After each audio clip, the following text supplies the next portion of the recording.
우리가 그 나팔절부터 시작되는 티슈리어를 처음에는 새해로 지켜요. 그러나 나중에 점차적으로 니산월을 새해로 지키기 시작을 합니다. 그리고 이 니산월은 무엇을 의미하면 출애굽을 기억할 수 있죠. 애굽의 종이었습니다. 그런데 하나님께서 이들을 애굽에서 구출하시죠. 이게 출애굽 사건, 유월절이에요.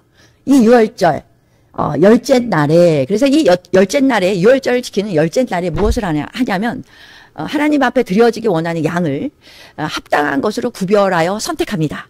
그게 열째 날 진행되어지는 일이고, 이 열째 날 이 양을 선택했다면, 14째 날에 그 양을 잡아서 하나님 앞에 올려드리고, 그리고 이제 가족 단위, 이게 교회죠.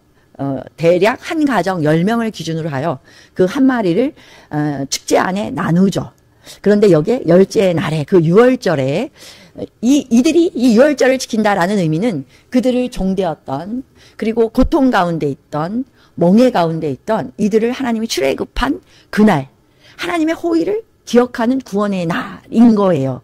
이날 하나님께서 다시 우리 에스겔 선지자에게 임해요. 그리고 이 유월절에 임하나 사로잡힌 지 25해. 그러면 이 25라는 숫자가 유대인들에게 굉장히 중요하다고 합니다. 왜냐하면 50은 희년을 말합니다. 정확하게 50년. 안식년 7749 다음 해인 50년째 되는 해가 희년이에요. 그럼 희년은 모든 묶여있는 것들이 풀어져요. 되돌려지는 해예요. 유대인들은 이 말씀을 붙잡고 있습니다. 그러면 25는 50의 절반이에요. 지금 보세요. 에스겔이 사로잡힌 지 5째에 소명을 받아요. 그리고 11째에 이스라엘이 함락됐다면 6년 동안 끊임없이 하나님의 말씀을 선언하며 순종하여 이스라엘을 깨우려고 애썼습니다. 그런데 결국요, 이스라엘은 멸망하고 이스라엘의 많은 백성들이 흩어지고 유다의 포로가 됩니다. 어쩌면 에스겔 선지자조차도 낭만 가운데 또는 실패 안에 좌절감이 있었을 거예요. 그렇게 14년이 지나요. 그런데 이제 25년은 희년의 절반이구나. 이제 절반을 넘어섰네. 희년이 다가오고 있네. 그러면 희년의 의미는 모든 묶임에서 풀어지는 거거든요. 그것을 기대합니다. 그리고 특별히 유월절이에요. 유월절에 하나님의 출애굽을 기념하는 이때에 하나님께서 권능으로 에스겔 선지자를 찾아오셔서 이 유월절에 하나님이 소망을 주시는 거예요. 출애굽이 아니라 이제 출열방이다.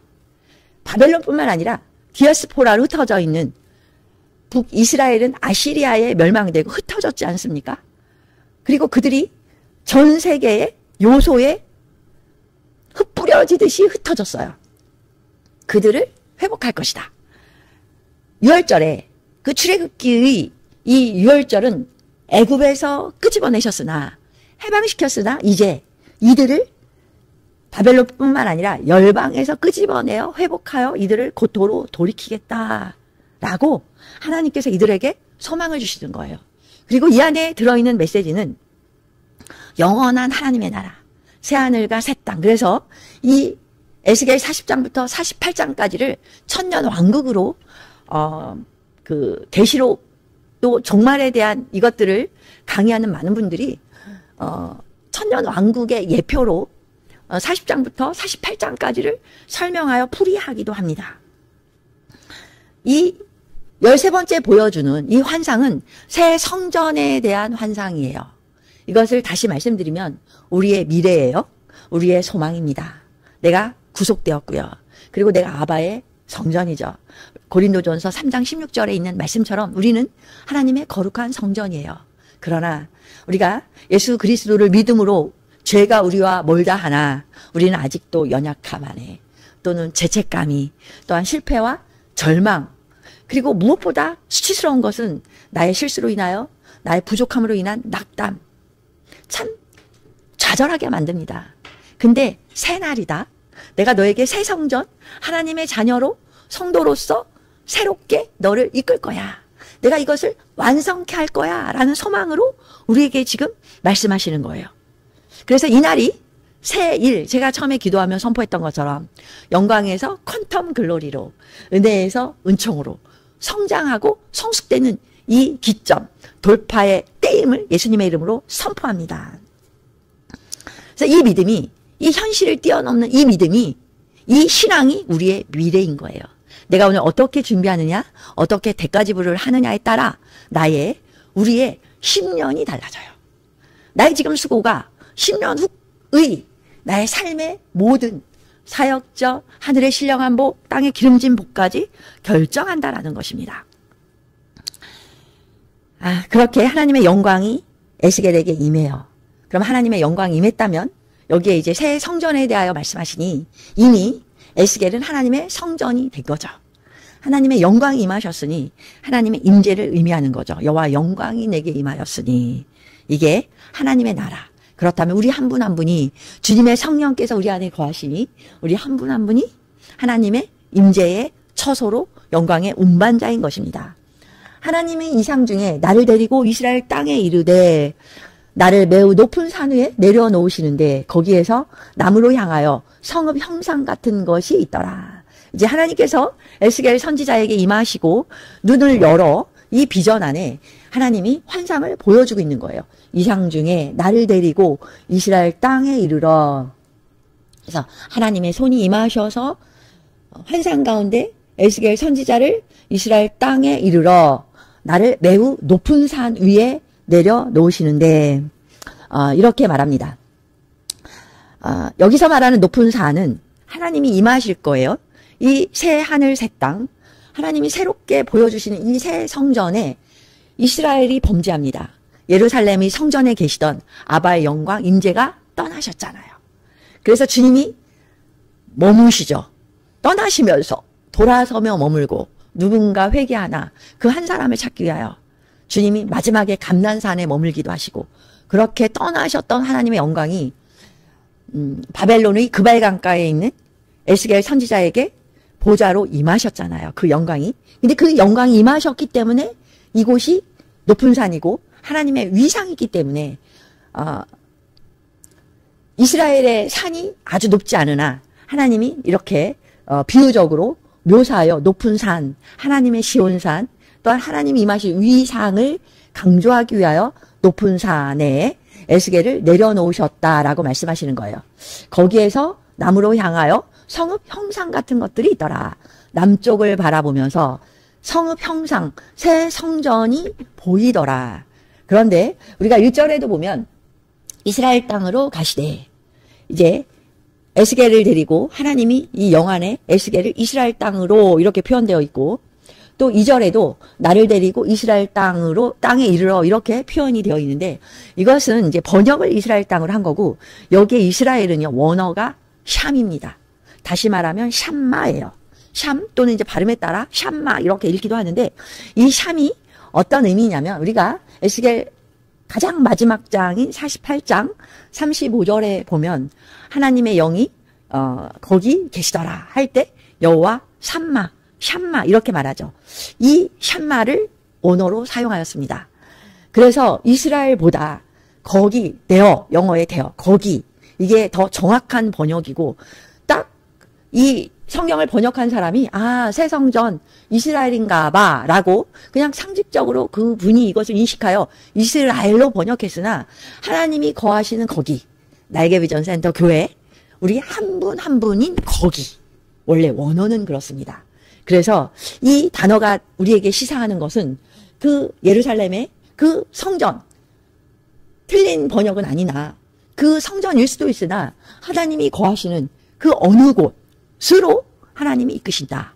하나님이 때에 하나님의 의지에 따라 하나님이 이끌고 계심을 여기에서 여호와 샴마, 하나님이 거하시는 그곳, 그곳이 아버지의 성전이다로 우리는 이해할 수 있습니다. 그래서 하나님의 성전이 이제 만들어지면 거기에는 반드시 하나님의 영, 하나님의 권능이 그곳으로 임하셨잖아요. 그러면 성전이 완성되면, 지어지면, 하나님은 이제 이렇게 표현하긴 그러나 하나님이 거하실 집이 필요합니다. 근데 그 집이 우리 한 사람 한 사람이에요. 이거를 이제 숙주? 더 정확하게 표현하면. 그래서 숙주가 준비되면 하나님의 영이 임하는 거예요. 근데 이 숙주는 우리 하나님의 처소인 한 사람 한 사람. 이게 조건인 거죠. 그리고 이 말씀을 통하여 하나님은 그 분의 백성을 버리지 않으신다. 3절. 나를 데리시고 거기에 이르시니. 자, 여기에는 거기, 예루살렘 성전, 또 샴마, 여호와 샴마. 그곳, 하나님 임하실 그곳. 이르시니 모양이 녹같이 빛난 사람 하나가 손에 3줄과 측량하는 장대를 가지고 문에 서 있는데, 자, 하나님 이끄시는 그곳에 녹같이 빛난 사람 하나가 손에 3줄과 측량하는 장대를 가지고 그 문 게이트에 서 있는 겁니다. 신약자마다 천사다 이렇게, 또는 예수님이시다, 하나님의 아들 성령으로 임하시기 이전에, 말씀이 육신이 되어 오시기 이전에 예수님이시다. 근데 이것을 사절을 통하여 그 사람이 내게 이르되 인자야, 자, 인자야라고 부른다면 이분은 성육신전의 예수님인 거죠. 그래서 예수님께서 손에 무엇을 들고 있냐면 3줄과 장대. 그래서 이 3줄과 장대는 측량하는 기구인데, 이 무엇을 측량하냐면 건축을 측량하는 기구입니다. 그러니까 새 성전을 짓기 위하여 내가 이 도면 모형도를 그리고 문은 어느 쪽에 낼 것이고 사이즈를 어떻게 할 것이고 등등을 다 어떻게 하는 거예요. 설계하는, 건축하려고 측량하는 줄을 주님이 손에 가지고 계시다. 그렇다면 이 새 성전은요, 정확한 기준이 있는 겁니다. 정확한 규례와 3줄과 장대는, 이 새 성전은, 자, 우리가 하나님의 성전이라면 하나님의 성전이 되기 위한 정확한 기준, 조건이 있다. 커트라인이 있다. 라고 할 수 있겠죠. 제가 기억나는 것이 제임스 골 선지자가 이제 WLI에 왔을 때 그분의 간증 중에 하나를 제가 잊을 수 없는 게, 어느 순간 하나님의 영이 임하셨답니다. 굉장히 강력하게 성령께서 임하셔서 이분이 그 성령 안에 그냥 완전히 습격당함으로 쓰러지셨는데 몸을 꼼짝도 할 수 없을 정도로 완전히 잡혀있는 거예요. 손가락 하나도 까딱할 수 없었는데 영 안에 무엇을 느끼냐면, 내가 지금 측량당하고 있구나. 하나님의 성령께서 당신의 머리끝부터 발끝까지 MRI로 투시하듯이 나를 달아보고 계시는구나. 우리의 다음 사역 또는 어떠한 부르심과 소명을 바뀌기 전에 하나님이 내가 그 일을 감당하기 합당한지 다 주님이 불꽃 같은 눈동자로 투과하는 것을 그렇게 표현한 거죠.